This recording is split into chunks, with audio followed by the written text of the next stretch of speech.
Bom, hoje a gente vai dar início à primeira aula do ano, né? Anatomia dos sulcos e giros cerebrais. Certo? Para quem não me conhece, eu sou a Samara, a residente do segundo ano do São Carlos. E aí vamos dar início à nossa primeira sessão do ano. Bom, introduzindo um pouco o assunto, né, do que a gente vai falar sobre sulcos e giros. O que são sulcos? São extensões naturais do espaço subaracnoide, delimitando a superfície dos giros, ou seja, elas são depressões da superfície cerebral, enquanto que os giros são as saliências formadas entre esses sulcos. Então, todos os sulcos, eles vão ser meio que, ou todos os giros vão ser meio que delimitados por esses sulcos. Esses sulcos, eles variam de pessoa para pessoa, porém tem uma profundidade que varia sempre entre 1 a 3 centímetros. Esses sulcos podem ser curtos, longos, contínuos ou interrompidos, vai depender de pessoa para pessoa. Introduzindo ainda um pouco o assunto sobre a anatomia lobar e os limites, né, dessa anatomia lobar. O sulco central vai separar justamente o lobo frontal do lobo parietal, a fissura parieto-occipital, que vai separar o lobo parietal do lobo occipital, a fissura silviana vai separar o lobo temporal dos lobos frontal e parietal, e a linha parieto-occipital, que vai separar o lobo occipital dos lobos temporal e parietal, como a gente vê nessa imagem do lado. Aqui é mais para a gente ver de uma forma melhor, né, esses sulcos, principalmente o sulco central, o sulco parieto-occipital, que faz essa subdivisão, né, do lobo frontal para o parietal central, do parietal para o occipital, obviamente, o sulco parieto-occipital. E mais na frente a gente vai ver o restante dos que eu falei.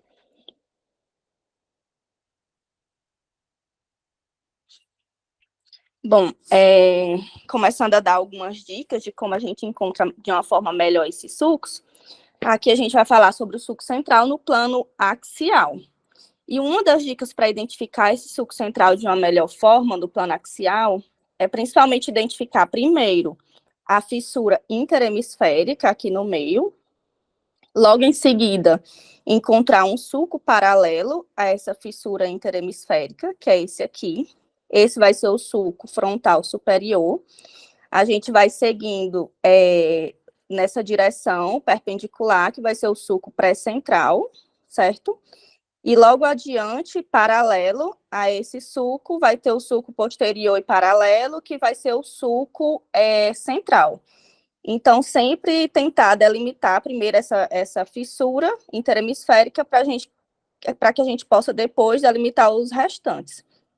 Aqui de amarelo, né, como eu falei, sulco frontal superior, aqui de verde, sulco pré-central, de azul, sulco central e esse outro, logo adiante, sulco marginal. Outra dica, né, para essa identificação do sulco, aqui ainda falando do sulco central, só que agora no plano sagital medial. Então, sempre que a gente tiver que procurar nesse plano sagital, a gente deve encontrar primeiro o plano mais medial, certo? Depois identificar o corpo caloso nesse plano mais medial possível. Aqui tem a representação pelas setinhas do corpo caloso. Logo em seguida, a gente tenta identificar o sulco e giro do cíngulo, aqui acima. E aí, seguindo esse sulco, de uma forma póstero superior, a gente vai encontrar o sulco marginal. E depois de encontrar o sulco marginal, anteriormente a ele, a gente vai ter o sulco central, aqui representado nessa imagem. Sulco marginal, sulco central. Então, sempre tentar delimitar primeiro essas estruturas para depois tentar encontrar esse sulco central. Falando ainda do sulco central, só que no plano sagital lateral, né? A gente viu agora no medial, agora no lateral. A gente vai ter que primeiro identificar a fissura silviana, logo em seguida, né, posteriormente a ela, o giro supramarginal.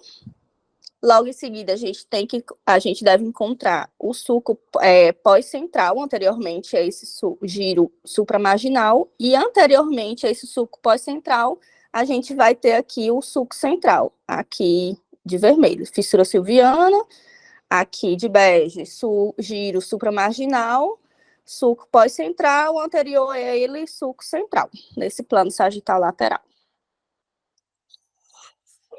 Aqui é uma imagem de um artigo que até a Marina tinha me mandado. Nem todo artigo fala desses sinais, achei bem interessante. E são os sinais do sulco central, né? Esse primeiro sinal é o sinal do colchete, né? Que significa que o sulco central ele está apontando para o sulco marginal. Logo em seguida, tem o sinal da espessura cortical, que é quando existe um aumento, aqui a gente nota por esses colchetezinhos, existe um aumento da espessura cortical na margem anterior em comparação com a margem posterior do sulco central. Esse outro sinal aqui é o sinal do ômega, né, que tem um formato de ômega no sulco central. Aqui, o sinal do T, em que o sulco central ele fica superior, o sulco central frontal superior encontra o giro pré-central, formando esse sinal de T. E aqui o sinal do cinza branco, que significa justamente, pelo que o artigo fala, né, o aumento do sinal de T1 ao longo desse sulco central, ele vai fazer com que haja uma aparência diferente da substância cinzenta. A substância cinzenta ela fica com aspecto mais branco, daí o nome sinal cinza branco. Aqui, mais uma representação da fissura silviana, né? As setas, essa anterior, o ramo anterior, significa o ramo anterior da fissura silviana, ramo ascendente da fissura silviana, e aqui são algumas estruturas que essa fissura ela vai dividir. Aqui, pars orbitalis, aqui o triangulares e operculares. A junção desses dois, né, triangulares com operculares, vai fazer com que haja formação da área de Broca, né, que é a importância vai ser a produção da fala, a produção dos sons nessa região cerebral. Com relação ainda à fissura silviana, aqui dá para a gente ver direitinho essas delimitações que eu acabei de falar, né? Ela vai separar os lobos frontal e parietal superiormente do lobo temporal, vai apresentar esse ramo anterior e ascendente, como eu falei, que vai fazer essas subdivisões que eu acabei de falar. E essa junção, né, do segundo com o terceiro, triangulares com operculares, vai fazer com que haja formação da área de Broca.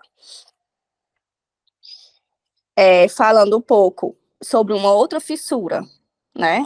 Vai ser agora a fissura parieto-occipital, do plano sagital. Existem também algumas dicas para a gente encontrar de uma forma mais fácil essa fissura, né? Do plano sagital.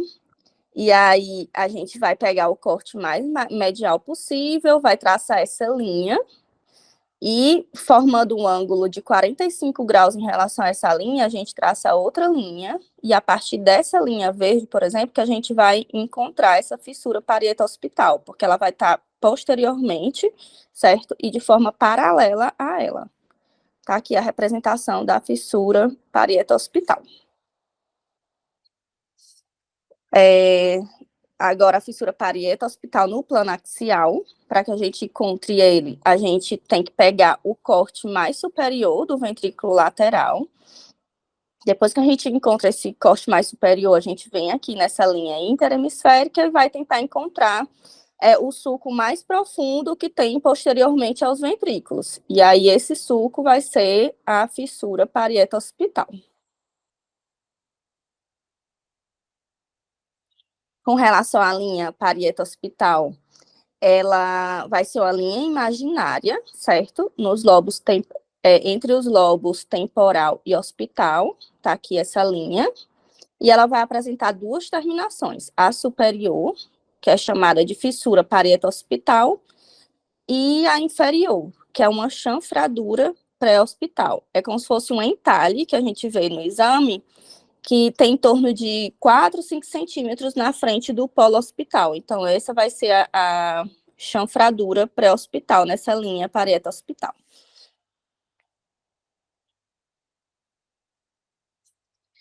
Aqui, introduzindo um pouco o assunto sobre o lobo frontal, vou falar um pouquinho da anatomia desse lobo frontal, certo? A seta amarela é o giro frontal superior, seta verde, sulco frontal superior, seta azul, o giro frontal médio, a vermelha, o giro pré-central. Aqui nesse outro plano, seta verde, o sulco frontal inferior, laranja, giro frontal inferior, seta branca, giro orbital, verde, sulco olfatório e amarela, o giro reto. Para lembrar, é importante a gente lembrar sempre das estruturas adjacentes para a gente tentar associar os nomes.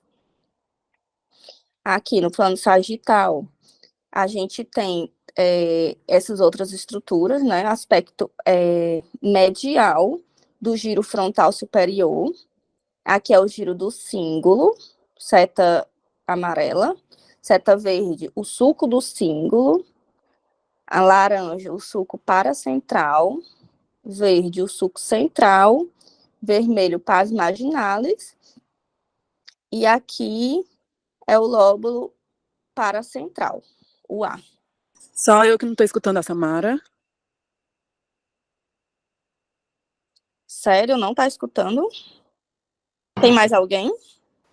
Aqui tá normal. Vale, meu Deus. Aqui também.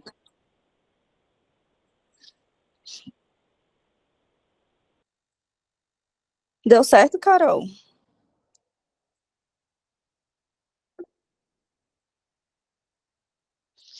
Vamos continuando aqui, certo? Falando aqui um pouco ainda sobre o lobo frontal, constitui a parte maior e mais anterior dos hemisférios cerebrais. Está localizado na fossa craniana anterior, repousando sobre a placa orbital do lobo frontal, certo?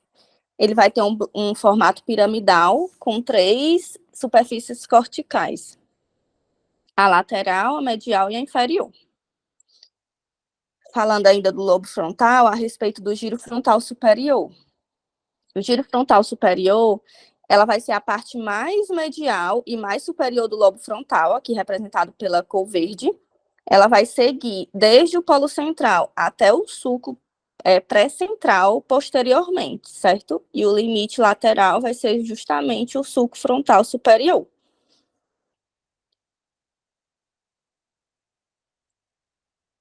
Agora, falando do giro frontal médio, que está logo a seguir, certo? Ele vai ser paralelo ao giro frontal superior. Ele vai desde o polo central também até o sulco pré-central posteriormente. E o limite inferolateral vai ser o sulco frontal inferior. E falando agora sobre o giro frontal inferior, tá logo a seguir, né? Esse giro vai ser a superfície inferolateral do lobo frontal, vai ter essa configuração aqui em M, né, um formato de M, que vai conter o opérculo frontal. E o limite inferior dele vai ser a fissura silviana, certo? Vai parar bem aqui.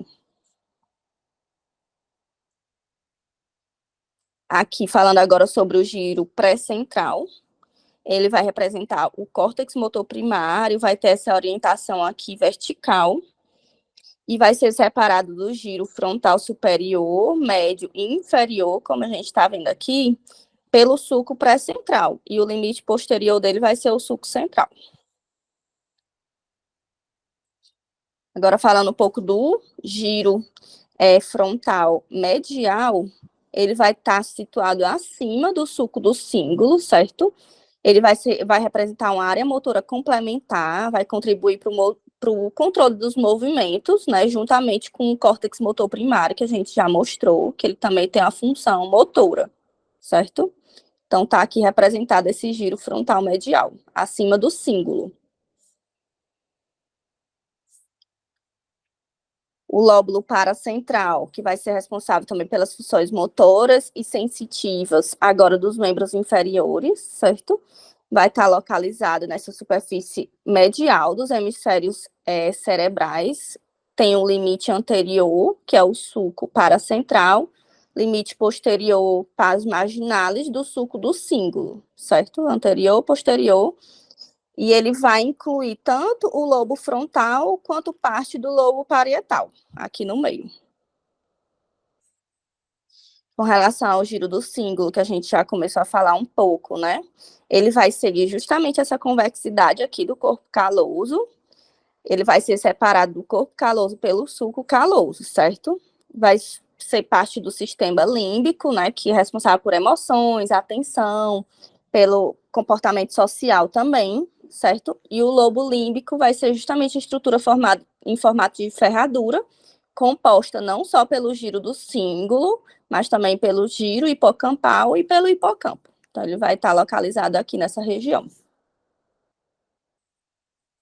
Introduzindo agora um pouco o lobo parietal e occipital, com essa anatomia deles, né? A seta verde, o sulco central, a seta amarela, o giro pós-central, vermelha, lóbulo parietal inferior, branca, sulco interparietal e azul, lóbulo parietal superior. Aqui a gente tem na seta branca fissura parietal occipital, a azul, sulco calcarino, vermelha, o giro lingual. E aqui nesse azul é o que a gente vai ver logo adiante, a área pré-cúneo e o Azinho, a área pré-cúneo, e o Bzinho, a região do cúneo. O lobo parietal, ele vai ocupar 25% do hemisfério cerebral, vai ser localizado entre os lobos frontal e occipital, certo? Os limites anterior vai ser o sulco central, o posterior, fissura parietal occipital, limite inferolateral, fissura silviana, e o limite medial, a fissura interhemisférica. Então, tem aqui a representação desse lobo parietal. No lobo parietal, a gente tem que identificar também o giro pós-central, né? Como é que a gente vai identificar? Ele vai apresentar essa orientação vertical, certo? Vai ser separada do giro pré-central pelo sulco central aqui na frente, e o limite posterior vai ser o sulco pós-central, certo? Esse giro pós-central, ele representa o córtex sensório primário. Ainda no lobo parietal, nós temos o lobo parietal superior, aqui representado, certo? Que vai ser responsável pela integração, né, sensório-motora. Ele vai ser separado do lobo parietal inferior pelo sulco interparietal. E o limite anterior vai ser justamente o sulco pós-central, certo? Então, a gente tem aqui o sulco parietal occipital, e na frente a gente tem o sulco pós-central. Aqui no lóbulo parietal inferior, vai ser responsável pela integração sensório-motora, atenção social também. E aqui ele vai ser composto por duas estruturas. A primeira, o giro supramarginal, anteriormente, certo? Essa estrutura aqui. E logo a seguir tem o giro angular. A junção dessas duas estruturas que vai formar esse lóbulo parietal inferior. A área de pré-cúneo, né, como a gente já adiantou um pouco no decorrer da apresentação, ela vai ser responsável pela visão espacial, recuperação de memória também. Ele vai ser separado posteriormente do cúneo pelo sulco parietal occipital, certo? E aqui é a região do cúneo e aqui pré-cúneo. Então, a fissura parietal occipital que vai separar os dois. E o limite anterior vai ser o lóbulo paracentral, essa região. Bom, com relação ao lobo occipital, ele é o menor dos lobos cerebrais, vai estar localizado posterior aos lobos parietal e temporal, sobrepondo-se ao tentório do cerebelo. Principal componente funcional, córtex visual primário e secundário. A porção lateral do lobo occipital ela vai ser bastante variável, ela não apresenta sulcos ou giros específicos, vai depender muito de paciente para paciente, essa região. Aqui, como a gente já adiantou um pouco, a área do cúneo, né, fica posterior ao pré-cúneo, certo? vai ter essa forma de cunha, né, no aspecto medial do lobo occipital. Vai ser separado da região do cúneo pelo sulco parieto-occipital, como a gente falou, e separado infero-posteriormente aqui do giro lingual pelo sulco calcarino.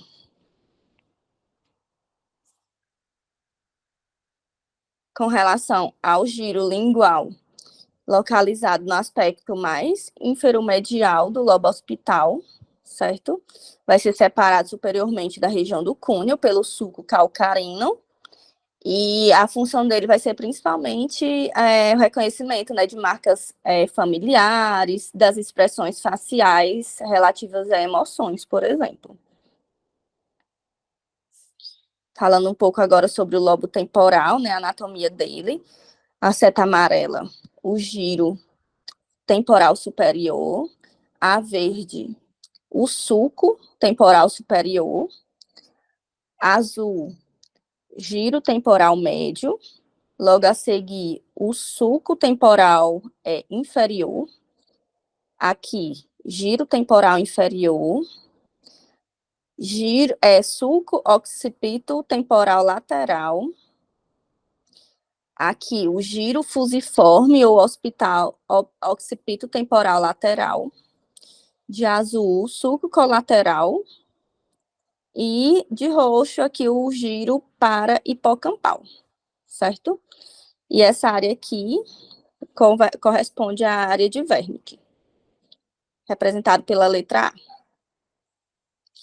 O lobo temporal vai ser o segundo maior lobo cerebral, né? Vai perder apenas para o lobo frontal. Vai se estender superiormente até a fissura silviana, como a gente vê aqui. O limite posterior vai ser determinado pela linha imaginária, pareta occipital lateral.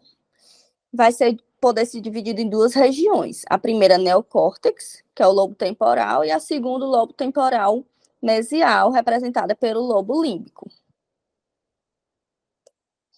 Aqui, falando um pouco ainda sobre o giro temporal, o lobo temporal, a gente tem aqui o giro temporal superior, certo? Que é a porção justamente mais superior do lobo temporal. Esse limite superior vai ser a fissura silviana, limite inferior vai ser o sulco temporal superior. A porção mais posterior dessa região vai ser a área de Wernicke, né? A compreensão da linguagem. Diferentemente, que vai ser, tem a função concomitante à área de Broca. Com relação ao giro temporal médio, vai ser limitado superiormente pelo sulco temporal superior e inferiormente pelo sulco temporal inferior, certo? O limite anterior vai ser o polo temporal, o posterior, a linha temporoparietal. Aqui, a gente vai falar agora do giro temporal inferior, certo? Que vai ser logo abaixo do giro temporal médio. O limite superior vai ser o sulco temporal inferior e o inferior vai ser o sulco occipito temporal lateral. Vai ter principalmente o papel na escrita de grafias logográficas, essa região do giro temporal inferior. Com relação ao giro fusiforme ou occipito temporal lateral, que é essa estrutura aqui, ele vai repousar na superfície do lobo temporal e occipital, certo?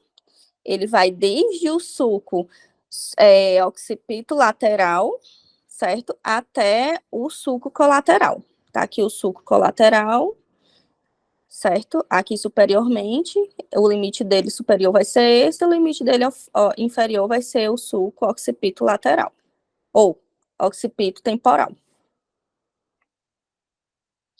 Falando ainda do lobo temporal, né, o giro para hipocampal, aqui formado por essa estrutura, certo?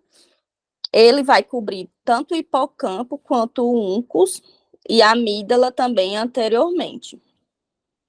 A união dessas duas estruturas, né, tanto do giro para hipocampal quanto do giro lingual, vai formar justamente o giro occipito temporal medial, certo? falar um pouco agora do córtex insular, que vai estar localizado profundamente no córtex cerebral lateral, vai ser coberto pelos lobos frontal, temporal e parietal, vai repousar profundamente a fissura silviana, como a gente vê aqui, vai ser limitado por 4 sulcos periinsulares, certo? Como a gente vê aqui, esse anterior, sulco periinsular anterior, sulco periinsular superior, o posterior e o inferior. E toda essa região aqui vai ser subdividida em 2 partes, que é tanto a anterior aqui de azul, quanto a posterior, que vai formar esse córtex insular. Aqui é uma outra representação dessa parte da ínsula, certo? Nos cortes sagital, axial e coronal, a gente vê direitinho essa anatomia que eu acabei de falar, certo? E agora algumas perguntinhas sobre o que eu falei, para ver se a gente tentou fixar alguma coisa, certo? Vamos para o slide a seguir, certo? E as 3 coisas importantes para a gente saber do slide a seguir. Primeira, quais as estruturas apontadas pelas setas? Segunda, qual a semelhança entre essas estruturas? E terceiro, quais regiões estão presentes nos números? Aí eu vou colocar a imagem a seguir, certo? Aqui é a imagem. Primeiro, as setas. Depois, a semelhança entre elas. Por último, o que cada número está representando. Alguém?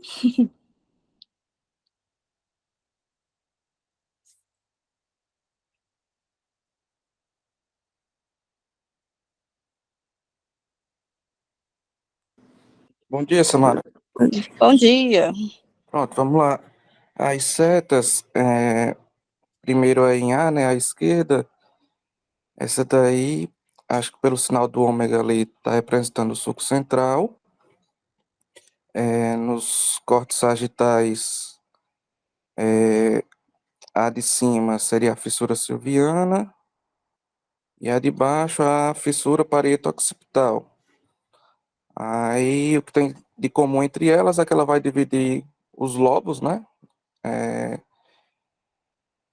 Temporal, frontal, parietal, occipital, e com relação aos números, seriam justamente eles, né? Que o sulco central, à esquerda, ele vai dividir justamente o lobo frontal do parietal, 1 e 2. No sagital B, a fissura silviana vai dividir, no caso ali 3, acho que seria o lobo frontal do temporal, e a fissura parieto-occipital embaixo, em C, vai dividir o lobo parietal do occipital, 5 e 6. Muito bom, Bruce. Obrigada, viu, pela participação. É isso mesmo que ele acabou de falar. Resumiu bem essas imagens. E agora, onde estão localizadas essas lesões? Bem simples, essa imagem A, B e C. Só a localização da lesão nessas 3 imagens.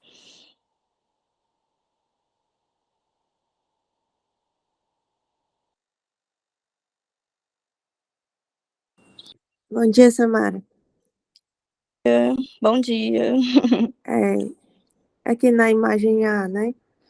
A gente vê a lesão está localizada aqui no giro pré-central.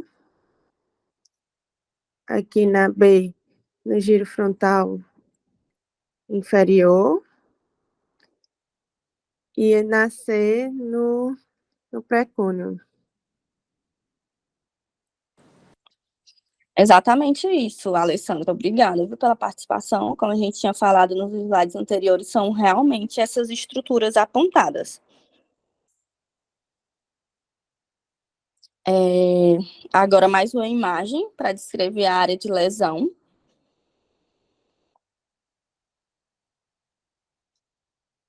Opa, Samara, bom dia. Bom dia, Caio. Vamos lá. Seguinte, as 2 lesões, né, que estão apontadas pela seta, elas estão, tô vendo o sulco central, né, ela vai estar bem no aspecto posterior dos giros pré-centrais, né, bilateralmente. A mais anterior, acredito que ela esteja aí no aspecto anterior do pré-central, na topografia no lobo frontal esquerdo, né? Basicamente isso. Isso, exatamente, Caio. Obrigada pela participação. Ela vai estar realmente nesse aspecto posterior, né, do giro frontal médio esquerdo, e a gente nota aqui que tem esse edema circundante, né, que vai se estender até essa parte do giro pré-central, certo?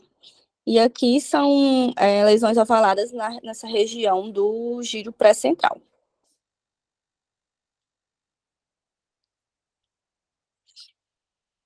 Outra imagem para a gente tentar localizar essa lesão.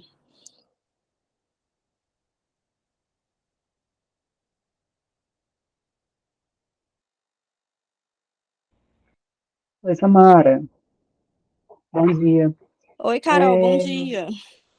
Então, a gente tem o sinal do ômega ali, que aí nos mostra o suco central, né?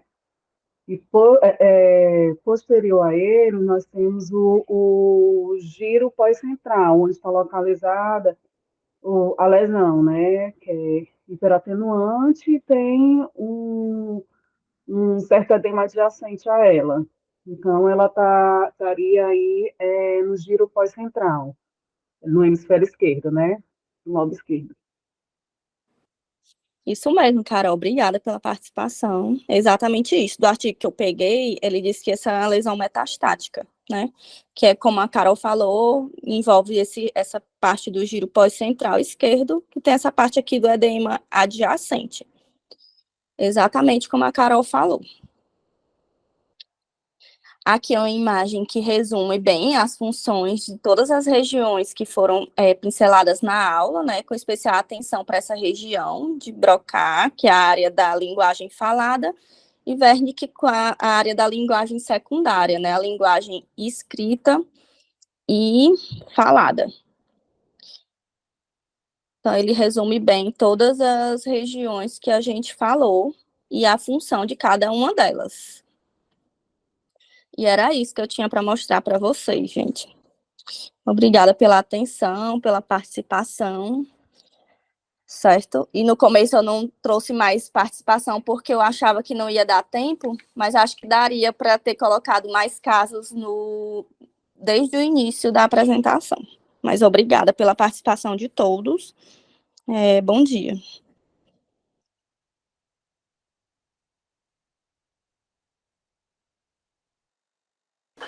Samara. Oi, professor. Joana, só para parabenizar, né? Foi bem ilustrada a aula, bem completa. Eu só senti falta eu não me lembro se você passou o giro de Herschel, que é ali o temporal. O único detalhezinho que ficou faltando, mas se você chegou a estudar especificamente esse giro, que é o córtex auditivo primário. Ele fica... eu vi, mas acho que eu esqueci de... É bem lembrado, professor. Não coloquei, realmente. Mas você mostrou lá, tem uma figura que você mostrou, a área de Wernicke, aí ele fica bem na frente. Não sei se dá para voltar aí. A área de Wernicke.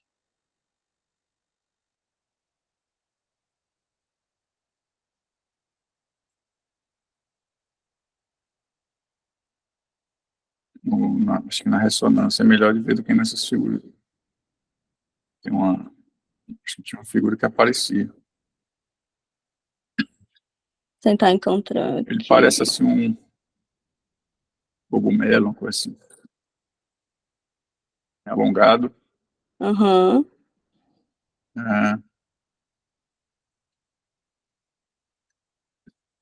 Depois vocês procuram. HES, acho que é SC, HESCL, CHL, SCHL, Herschel.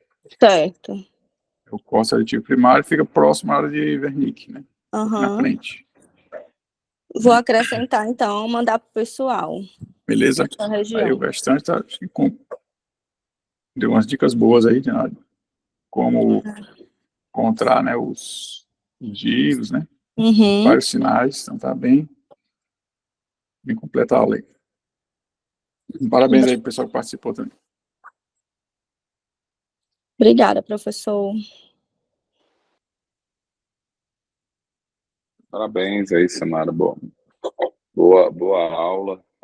Acho que ficou bem didático aí. Uhum. Seus slides aí estavam bem ilustrativos, né? Acabou realmente sendo uma aula rápida, Sim. como você disse, né? No primeira aula do ano, né? Que a gente esperava aí a participação de mais colegas, mas é natural que a participação seja menor também, muito embora quem participou muito bem, né? Eu acho que a mensagem tem que ficar para os residentes, especialmente os novos, é que estudem, criem uma rotina de estudo, tá? Aproveitem essas sessões de estudo com antecedência, porque vocês aproveitam melhor a aula. É fundamental a gente saber a anatomia em tudo em radiologia, né? Então é a base, independentemente da área que você está estudando, neurologia, esquelético, medicina interna, tórax, saúde da mulher, enfim, é o básico. Se você consegue integrar anatomia, fisiopatologia, clínica e imagem, o aprendizado fica muito mais fácil, né? E é uma coisa que eu sempre digo, eu sempre uso esse adjetivo ao longo do ano, ao longo da vida também, que a gente tem atividade, tentem tornar nossa atividade prazerosa, a atividade de vocês prazerosa. E o prazer vai estar nessa integração, porque a gente passa a não decorar e a compreender. E outra coisa que a gente sempre fala para os residentes é que veja a anatomia com as mãos. Então aproveitem essa aula de hoje, aí entra aí no Pax, pega uma ressonância de crânio, uma tomografia de crânio, mesmo os R1, e vão vendo com a mão, vão passando, tá aqui o sulco central, de fato, é um sulco paralelo, né, o sulco se aproxima à linha média, na frente tem um T, o giro pré-central é mais espesso, a paz marginal está logo atrás, depois olha o lobo temporal superior, médio, inferior, procurem esse giro de Heschel aí que o Daniel mencionou. Então, façam essa anatomia com a mão, né? Não só em neurologia, mas em tudo também, tá? Isso para todos os residentes. E veja como é importante, né? Aí no final a Samara colocou as lesões para a gente topografar, e não é só importante porque cai em prova, não, e cai, tá? Cai na prova que a gente faz para vocês, que a gente tem as provas aí, né? Pelo menos 3 ou 4 por ano, a gente sempre coloca uma questãozinha dessa, e cai também na prova de título. Mas na atividade de vocês no dia a dia, né? Olha como fica diferente, fica um laudo muito mais bem elaborado, bem elegante, quando você coloca uma lesão e diz que ela está no pré-cúneus esquerdo, em vez de dizer que está parietal, ou dizer que está frontoparieto temporal. Isso é fundamental também para o médico que recebe. Então, às vezes, você tem uma lesão que é cirúrgica, o neurocirurgião vai programar a cirurgia, e se essa lesão, por exemplo, estiver no giro pré-central esquerdo, pode ser que ele não opere. Né? Então, se a gente coloca que a lesão está no pós-central, a conduta é uma, no pré-central é outra. Então, a gente tem uma responsabilidade muito grande. Então, é fundamental a gente conhecer a anatomia nesse sentido, porque a gente vai influenciar a conduta desses especialistas, assim também como vai facilitar o que a gente procurar. Então, na hora que a gente integra, como eu falei, essa clínica com a anatomia, quando a gente tem a compreensão de anatomia funcional, que a Samara acabou, né, soltando algumas coisas, área de Broca, área de Wernicke, né, envolvido no processamento da fala. Aqui só um parênteses, é muito mais do que isso, né, a expressão e a compressão vai muito mais além. Hoje a gente sabe que existe circuitos associados, complementares, suplementares, né, que não necessariamente se você tiver uma lesão na área de Broca, você vai ter uma fase de expressão, você tem algo, né, então é um pouquinho mais do que isso, mas sim essas áreas corticais primárias, elas continuam sendo dominantes. Então, só voltando, se você tem um paciente com uma clínica que tem, subitamente, começou uma afasia de compreensão, a gente já sabe onde é que a gente tem que procurar, tá? Então, por mais que a gente procure, né, a gente sabendo onde procurar, olhar com mais carinho, às vezes a gente surpreende pequenas lesões. Então, não estudar anatomia só por estudar, tá? Entender que a anatomia, quando integrada, ela vai fazer bastante sentido para a gente, para o especialista que pediu o exame da gente, mas principalmente para o paciente. Então, tenho esse estudo anatômico como base. No que se refere à participação, especialmente para os novos residentes, Claro que nesse começo, né, vocês ficam mais observando, ver como é a dinâmica, um pouco mais de vergonha de participar, eventualmente, mas não tem problema, tá? Aqui é todo mundo amigo, não fiquem constrangidos, tá? Ninguém vai dar carão em ninguém, e mesmo se der, né, cada um tem a sua forma, saiba que no fundo é para o crescimento de vocês. Então, procurem participar mesmo que errem. Por quê? Porque quando a gente participa, e mesmo que a gente erre ou acerte, a gente vai lembrar, a gente vai fixar mais, a gente vai aprender mais. Tá? E para aqueles que apresentam a aula, tenham só esse senso de condução de tempo, né? Nem ser uma aula muito rápida, nem ser uma aula também muito demorada, tá? Horário de início, tá, pessoal? A gente é 7 horas, tá? Então, assim, não dá para a gente esperar para começar 7h10, 7h15. Eventualmente, a gente pode até esperar aí uns 5 minutinhos, mas é importante a gente ter essa disciplina, né? Esse compromisso, esse respeito com todo mundo, até porque todo mundo tem as atividades depois, tá? E nunca também terminar depois de 8 horas. Hoje a gente acabou terminando um pouco mais cedo, mas foi muito proveitoso, tá? Eu acho que a Samara conseguiu passar aí a maior parte aí da mensagem, e aí cabe a cada um, né, a responsabilidade. Todo mundo aqui tem mais do que 20, 22, 23 anos, né? Eu acho que só o Daniel, que é um pouquinho mais jovem há mais tempo, mas cabe a cada um fazer aí sua gestão de aprendizado. Boa semana para os novatos aí, bom início de jornada de aprendizado, e contem com a gente aí. Parabéns a todo mundo de novo.